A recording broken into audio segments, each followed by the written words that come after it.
اعوذ باللہ من الشیطان الرجیم، پناہ مانگتا ہوں میں اللہ کی شیطان مردود سے۔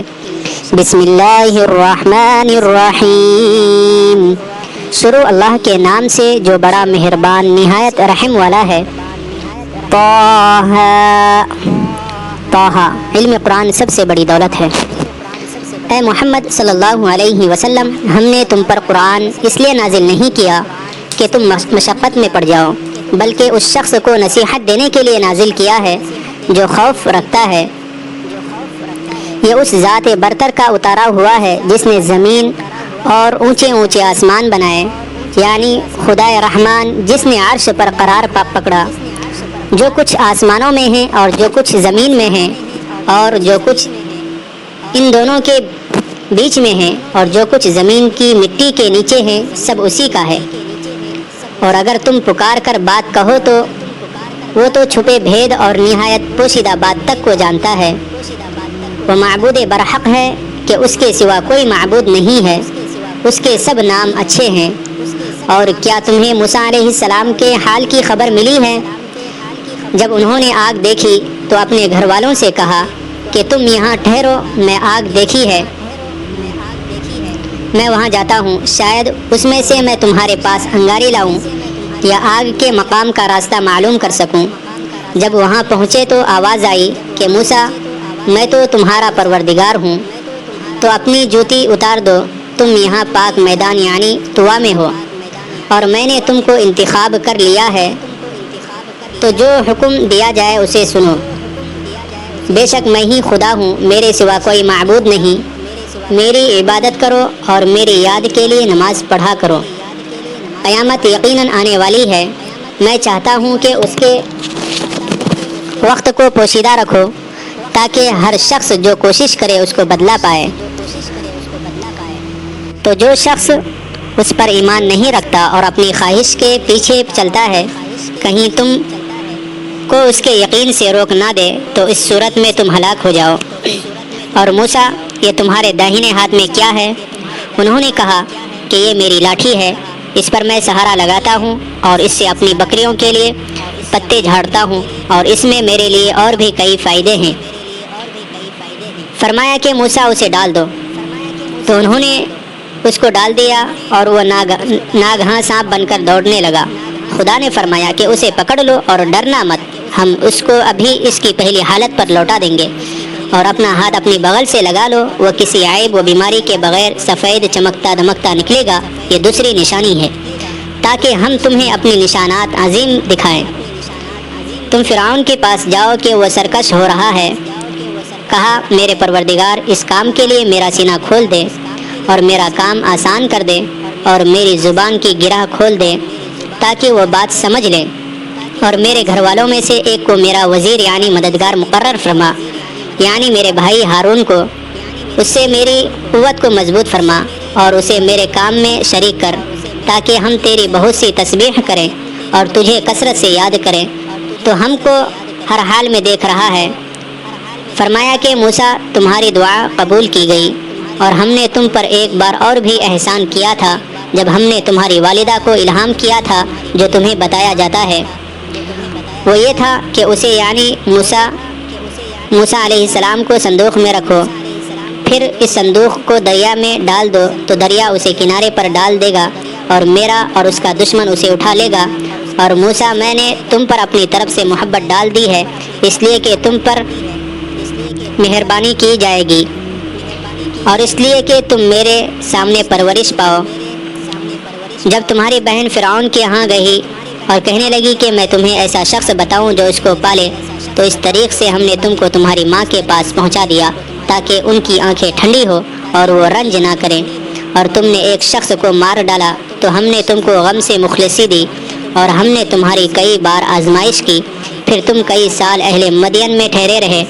پھر اے موسیٰ، تم قابلیت رسالت کے اندازے پر آ پہنچے، اور میں نے تم کو اپنے کام کے لیے بنایا ہے، تو تم اور تمہارا بھائی دونوں ہماری نشانیاں لے کر جاؤ اور میری یاد میں سستی نہ کرنا۔ دونوں فرعون کے پاس جاؤ، وہ سرکش ہو رہا ہے، اور اس سے نرمی سے بات کرنا، شاید وہ غور کرے یا ڈر جائے۔ دونوں کہنے لگے کہ کہ ہمارے پروردگار ہمیں خوف ہے کہ ہم پر تعدی کرنے لگیں یا زیادہ سرکش ہو جائیں۔ خدا نے فرمایا کہ ڈرو مت، میں تمہارے ساتھ ہوں اور سنتا اور دیکھتا ہوں۔ اچھا تو اس کے پاس جاؤ اور کہو کہ ہم آپ کے پروردگار کے بھیجے ہوئے ہیں، بنی اسرائیل کو ہمارے ساتھ جانے کی اجازت دیجیے اور انہیں عذاب نہ کیجیے۔ ہم آپ کے پاس آپ کے پروردگار کی طرف سے نشانی لے کر آئے ہیں، اور جو ہدایت کی بات مانے اس کو سلامتی ہے۔ ہماری طرف یہ وحی آئی ہے کہ جو جھٹلائے اور منہ پھیرے اس کے لیے عذاب تیار ہے۔ غرض موسیٰ علیہ السلام اور ہارون علیہ السلام فرعون کے پاس گئے اور اس نے کہا کہ موسیٰ تمہارا پروردگار کون ہے؟ کہا کہ ہمارا پروردگار وہ ہے جس نے ہر چیز کو اس کی شکل و صورت بخشی پھر راہ دکھائی۔ کہا تو پہلی جماعتوں کا کیا حال؟ کہا کہ ان کا علم میرے پروردگار کو ہے جو کتاب میں لکھا ہوا ہے۔ میرا پروردگار نہ چوکتا ہے نہ بھولتا ہے۔ وہ وہی تو ہے جس نے تم لوگوں کے لیے زمین کو فرش بنایا اور اس میں تمہارے لیے راستے جاری کیے اور آسمان سے پانی برسایا، پھر اس سے انواع و اقسام کی مختلف رویدگیاں پیدا کی کہ خود بھی کھاؤ اور اپنے چار پائیوں کو بھی چراؤ۔ بے شک ان باتوں میں عقل والوں کے لیے بہت سی نشانیاں ہیں۔ اسی زمین سے ہم تم کو پیدا کیا اور اسی میں تمہیں لوٹائیں گے اور اسی سے دوسری دفعہ نکالیں گے۔ اور ہم نے فرعون کو اپنی سب نشانیاں دکھائیں مگر وہ تکذیب و انکار ہی کرتا رہا۔ کہنے لگا کہ موسیٰ تم ہمارے پاس اس لیے آئے ہو کہ اپنے جادو کے زور سے ہمیں ہمارے ملک سے نکال دو، تو ہم بھی تمہارے مقابل ایسا ہی جادو لائیں گے۔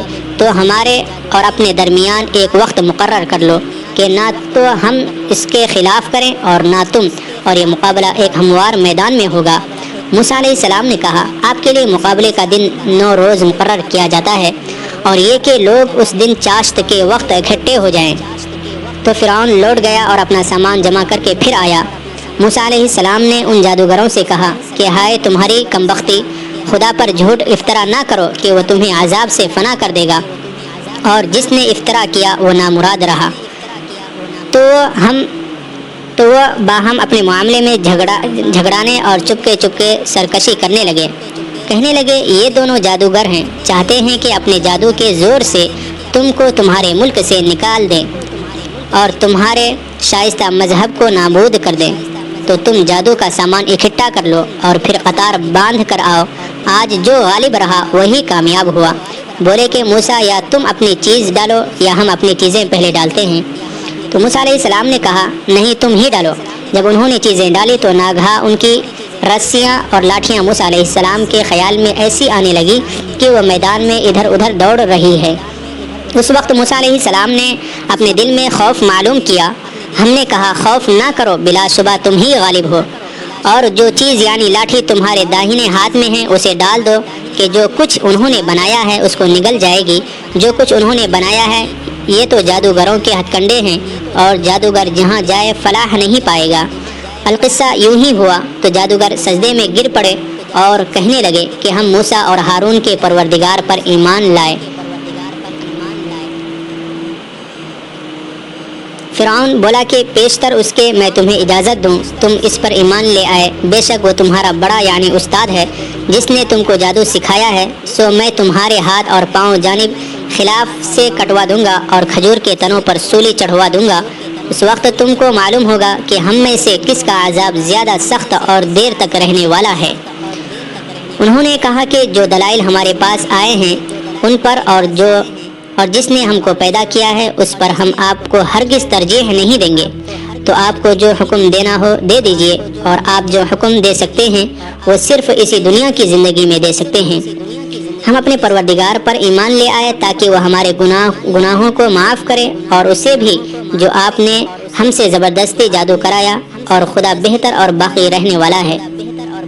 جو شخص اپنے پروردگار کے پاس گنہگار ہو کر آئے گا تو اس کے لیے جہنم ہے جس میں نہ مرے گا نہ جیے گا، اور جو اس کے روبرو ایماندار ہو کر آئے گا اور عمل بھی نیک کیے ہوں گے تو ایسے لوگوں کے لیے اونچے اونچے درجے ہیں، یعنی ہمیشہ رہنے کے باغ جن کے نیچے نہریں بہہ رہی ہیں، ہمیشہ ان میں رہیں گے۔ اور یہ اس شخص کا بدلہ ہے جو پاک ہو۔ اور ہم نے موسیٰ علیہ السلام کی طرف وحی بھیجی کہ ہمارے بندوں کو راتوں رات نکال لے جاؤ، پھر ان کے لیے دریا میں لاٹھی مار کر خشک رستہ بنا دو پھر تم کو نہ تو فرعون کے پکڑنے کا خوف ہوگا نہ غرق ہونے کا ڈر ہوگا۔ پھر فرعون نے اپنے لشکر کے ساتھ ان کا تعاقب کیا تو دریا کی موجوں نے ان پر چڑھ کر انہیں ڈھانک لیا، یعنی ڈبو دیا، اور فرعون نے اپنی قوم کو گمراہ کر دیا اور سیدھے راستے پر نہ ڈالا۔ اے آل یعقوب، ہم نے تم کو تمہارے دشمن سے نجات دی اور تورات دینے کے لیے تم سے کوہ طور کی داہنی طرف مقرر کی اور تم پر من اور سلوہ نازل کیا اور حکم دیا کہ جو پاکیزہ چیزیں ہم نے تم کو دی ہیں ان کو کھاؤ اور اس میں حد سے نہ نکلنا، ورنہ تم پر میرا غضب نازل ہوگا، اور جس پر میرا غضب نازل ہوا وہ ہلاک ہو گیا۔ اور جو توبہ کرے اور ایمان لائے اور عمل نیک کرے پھر سیدھے راستے چلے اس کو میں بخش دینے والا ہوں۔ اور اے موسیٰ، تم نے اپنی قوم سے آگے چلے آنے میں کیوں جلدی کی؟ کہا وہ میرے پیچھے آ رہے ہیں، اور اے پروردگار میں نے تیری طرف آنے کی جلدی اس لیے کی کہ تو خوش ہو۔ فرمایا کہ ہم نے تمہاری قوم کو تمہارے بعد آزمائش میں ڈال دیا ہے، اور سامری نے ان کو بہکا دیا۔ اور موسیٰ علیہ السلام غصے اور غم کی حالت میں اپنی قوم کے پاس واپس آئے اور کہنے لگے کہ اے قوم، کیا تمہارے پروردگار نے تم سے ایک اچھا وعدہ نہیں کیا تھا؟ کیا میری جدائی کی مدت تمہیں دراز معلوم ہوئی، یا تم نے چاہا کہ تم پر تمہارے پروردگار کی طرف سے غضب نازل ہو اور اس لیے تم نے مجھ سے جو وعدہ کیا تھا اس کے خلاف کیا؟ وہ کہنے لگے کہ ہم نے اپنے اختیار سے تم سے وعدہ خلاف نہیں کیا، بلکہ ہم لوگوں کے زیوروں کا بوجھ اٹھائے ہوئے تھے، پھر ہم نے اس کو آگ میں ڈال دیا اور اسی طرح سامری نے ڈال دیا۔ تو اس نے ان کے لیے ایک بچھڑا بنا دیا، یعنی اس کا قالب جس کی آواز گائے کی سی تھی، تو لوگ کہنے لگے کہ یہی تمہارا معبود ہے اور موسیٰ علیہ السلام کا بھی معبود ہے، مگر وہ بھول گئے ہیں۔ کیا یہ لوگ نہیں دیکھتے کہ وہ ان کی کسی بات کا جواب نہیں دیتا اور نہ ان کے نقصان اور نفع کا کچھ اختیار رکھتا ہے؟ اور ہارون نے ان سے پہلے ہی کہہ دیا تھا کہ لوگوں، اس سے صرف تمہاری آزمائش کی گئی ہے اور تمہارا پروردگار تو خدا ہے، تو میری پیروی کرو اور میرا کہا مانو۔ وہ کہنے لگے جب تک موسیٰ علیہ السلام ہمارے پاس واپس نہ آئیں ہم تو اس کی پوجا پر قائم رہیں گے۔ پھر موسیٰ علیہ السلام نے ہارون علیہ السلام سے کہا کہ ہارون، جب تم نے ان کو دیکھا تھا کہ گمراہ ہو رہے ہیں تو تم کو کس چیز نے روکا؟ یعنی اس بات سے تم میرے پیچھے چلے آؤ، بھلا تم نے میرے حکم کے خلاف کیوں کیا؟ کہنے لگے کہ بھائی، میری داڑھی اور سر کے بالوں کو نہ پکڑیے، میں تو اس سے ڈرا کہ آپ یہ نہ کہیں کہ تم نے بنی اسرائیل میں تفرقہ ڈال دیا اور میری بات کو ملحوظ نہ رکھا۔ پھر سامری سے کہنے لگے کہ سامری، تیرا کیا حال ہے؟ اس نے کہا کہ میں نے ایسی چیز دیکھی جو اوروں نے نہیں دیکھی، تو میں نے فرشتے کے نقش پا سے مٹی کی ایک مٹھی بھر لی، پھر اس کو بچھڑے کے قالب میں ڈال دیا، اور مجھے میرے جی نے اس کام کو اچھا بتایا۔ موسیٰ علیہ السلام نے کہا، جا، تجھ کو دنیا کی زندگی میں یہ سزا ہے کہ کہتا رہے کہ مجھ کو ہاتھ نہ لگانا، اور تیرے لیے ایک اور وعدہ ہے، یعنی عذاب کا، جو تجھ سے ٹل نہ سکے گا۔ اور جس معبود کی پوجا پر تو قائم و معتکف تھا، اس کو دیکھ، ہم اسے جلا دیں گے، پھر اس کی راکھ کو اڑا کر دریا میں بکھیر دیں گے۔ تمہارا معبود خدا ہی ہے، جس کے سوا کوئی معبود نہیں، اس کا علم ہر چیز پر محیط ہے۔ اس طرح پھر ہم تم سے وہ حالات بیان کرتے ہیں جو گزر چکے ہیں، اور ہم نے تمہیں اپنے پاس سے نصیحت کی کتاب عطا فرمائی ہے۔ جو شخص اس سے منہ پھیرے گا وہ قیامت کے دن گناہ کا بوجھ اٹھائے گا۔ ایسے لوگ ہمیشہ اس عذاب میں مبتلا رہیں گے، اور یہ بوجھ قیامت کے روز ان کے لیے برا ہے، جس روز سور پھونکا جائے گا اور ہم گنہگاروں کو اکٹھا کریں گے اور ان کی آنکھیں نیلی نیلی ہوں گی، تو وہ آپس میں آہستہ آہستہ کہیں گے کہ تم دنیا میں صرف 10 ہی دن رہے ہو۔ جو باتیں یہ کریں گے ہم خوب جانتے ہیں۔ اس وقت ان میں سب سے اچھی راہ والا یعنی عاقل و ہوش مند کہے گا کہ نہیں، بلکہ صرف ایک ہی روز ٹھہرے ہو، اور تم سے پہاڑوں کے بارے میں دریافت کرتے ہیں۔ کہہ دو کہ خدا ان کو اڑا کر بکھیر دے گا اور زمین کو ہموار میدان کر چھوڑے گا، جس میں نہ تم کجی اور پستی دیکھو گے، نہ ٹیلا اور بلندی، اس روز لوگ ایک پکارنے والے کے پیچھے چلیں گے اور اس کی پیروی سے انحراف نہ کر سکیں گے، اور خدا کے سامنے آوازیں پست ہو جائیں گی تو تم آواز خفی کے سوا کوئی آواز نہ سنو گے۔ اس روز کسی کی سفارش کچھ فائدہ نہ دے گی مگر اس شخص کی جسے خدا اجازت دے اور اس کی بات کو پسند فرمائے۔ جو کچھ ان کے آگے ہیں اور جو کچھ ان کے پیچھے ہیں وہ اس کو جانتا ہے، اور وہ اپنے علم سے خدا کے علم پر احاطہ نہیں کر سکتے، اور اس زندہ و قائم کے روبرو منہ نیچے ہو جائیں گے، اور جس نے ظلم کا بوجھ اٹھایا وہ نامراد رہا، اور جو نیک کام کرے گا اور مومن بھی ہوگا تو اس کو نہ ظلم کا خوف ہوگا اور نہ نقصان کا۔ اور ہم نے اس کو اسی طرح کا قرآن عربی نازل کیا ہے، اور اس میں طرح طرح کے ڈرائیوے بیان کر دیے ہیں تاکہ لوگ پرہیزگار بنیں یا خدا ان کے لیے نصیحت پیدا کر دے۔ تو خدا جو سچا بادشاہ ہے، عالی قدر ہے، اور قرآن کی وحی جو تمہاری طرف بھیجی جاتی ہے اس کے پورا ہونے سے پہلے قرآن کے پڑھنے کے لیے جلدی نہ کیا کرو، اور دعا کرو کہ میرے پروردگار مجھے اور زیادہ علم دے۔ اور ہم نے پہلے آدم سے عہد لیا تھا مگر وہ اسے بھول گئے، اور ہم نے ان میں صبر و ثبات نہ دیکھا۔ اور جب ہم نے فرشتوں سے کہا کہ آدم کے آگے سجدہ کرو تو سب سجدے میں گر پڑے مگر ابلیس نے انکار کیا۔ ہم نے فرمایا آدم یہ تمہارا اور تمہاری بیوی کا دشمن ہے، تو یہ کہیں تم دونوں کو بہشت سے نکلوا نہ دے، پھر تم کو تکلیف میں پڑ جاؤ، یہاں تک کہ یہ آسائش ہوگی کہ نہ بھوکے رہو نہ ننگے، اور یہ کہ نہ پیاسے رہو اور نہ دھوپ کھاؤ۔ تو شیطان نے ان کے دل میں وسوسہ ڈالا اور کہا کہ آدم بھلا میں تم کو ایسا درخت بتاؤں جو ہمیشہ کی زندگی کا ثمرہ دے اور ایسی بادشاہت کے کبھی زائل نہ ہو۔ تو دونوں نے اس درخت کا پھل کھا لیا تو ان پر ان کی شرمگاہیں ظاہر ہو گئی اور اپنے بدنوں پر بہشت کے پتے چپکانے لگے، اور آدم علیہ السلام نے اپنے پروردگار کے حکم خلاف کیا تو وہ اپنے مطلوب سے بے راہ ہو گئے۔ پھر ان کے پروردگار نے ان کو نوازا تو ان پر مہربانی سے توجہ فرمائی اور سیدھی راہ بتائی۔ فرمایا کہ تم دونوں یہاں سے نیچے اتر جاؤ، تم میں بعض کے دشمن ہوں گے، پھر اگر میری طرف سے تمہارے پاس ہدایت آئے تو جو شخص میری ہدایت کی پیروی کرے گا وہ نہ تو گمراہ ہوگا اور نہ تکلیف میں پڑے گا، اور پھر جو میری نصیحت سے منہ پھیرے گا اس کی زندگی تنگ ہو جائے گی، اور قیامت کو ہم اسے اندھا کر کے اٹھائیں گے۔ وہ کہے گا میرے پروردگار تو نے مجھے اندھا کر کے کیوں اٹھایا ہے، میں تو دیکھتا بھالتا تھا۔ خدا فرمائے گا کہ ایسا ہی چاہیے تھا، تیرے پاس میری آیتیں آئی تو نے ان کو بھلا دیا، اسی طرح آج ہم تجھ کو بھلا دیں گے۔ اور جو شخص حد سے نکل جائے اور اپنے پروردگار کی آیتوں پر ایمان نہ لائے ہم اس کو ایسا ہی بدلہ دیتے ہیں، اور آخرت کا عذاب بہت سخت اور بہت دیر رہنے والا ہے۔ کیا یہ بات ان لوگوں کے لیے معجب ہدایت نہ ہوئی کہ ہم ان سے پہلے بہت سے لوگوں کو ہلاک کر چکے ہیں جن کے لیے رہنے کے مقامات میں یہ چلتے پھرتے ہیں؟ عقل والوں کے لیے اس میں بہت سی نشانیاں ہیں۔ اور اگر ایک بات تمہارے پروردگار کی طرف سے پہلے صادر اور جزائے اعمال کے لیے ایک میعاد مقرر نہ ہو چکی ہوتی تو نزول عذاب لازم ہو جاتا۔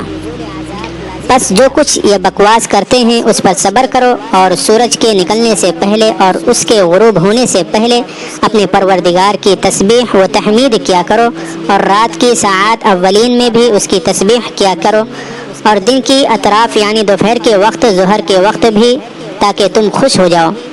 اور کئی طرح کے لوگوں کو جو ہم نے دنیا کی زندگی میں آرائش کی چیزوں سے بہرہ مند کیا ہے تاکہ ان کی آزمائش کریں، ان پر نگاہ نہ کرنا، اور تمہاری پروردگار کی روزی بہت بہتر اور باقی رہنے والی ہے۔ اور اپنے گھر والوں کو نماز کا حکم کرو اور اس پر قائم رہو، ہم تم سے روزی کے خواستگار نہیں بلکہ تمہیں ہم روزی دیتے ہیں، اور نیک انجام اہل تقوی کا ہے۔ اور کہتے ہیں کہ یہ پیغمبر اپنے پروردگار کی طرف سے ہمارے پاس کوئی نشانی کیوں نہیں لاتے؟ کیا ان کے پاس پہلی کتابوں کی نشانی نہیں آئی؟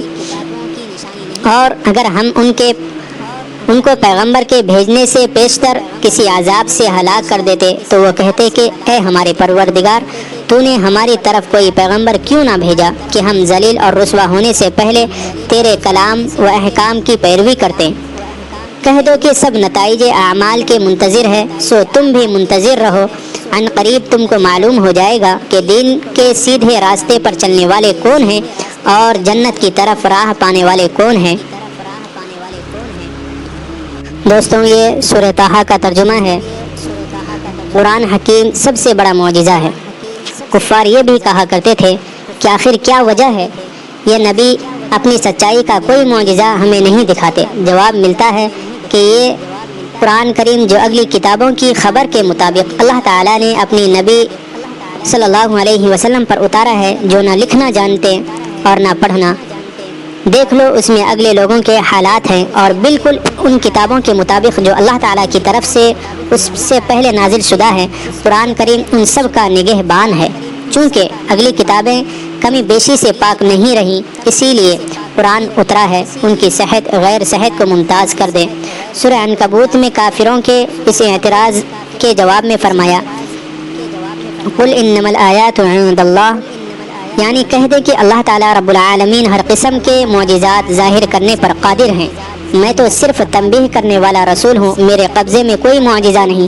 لیکن کیا انہیں یہ معجزہ کافی نہیں کہ ہم نے تجھ پر کتاب نازل فرمائی ہے جو ان کے سامنے برابر تلاوت کی جا رہی ہے، جس میں ہر یقین والے کے لیے رحمت و عبرت ہے۔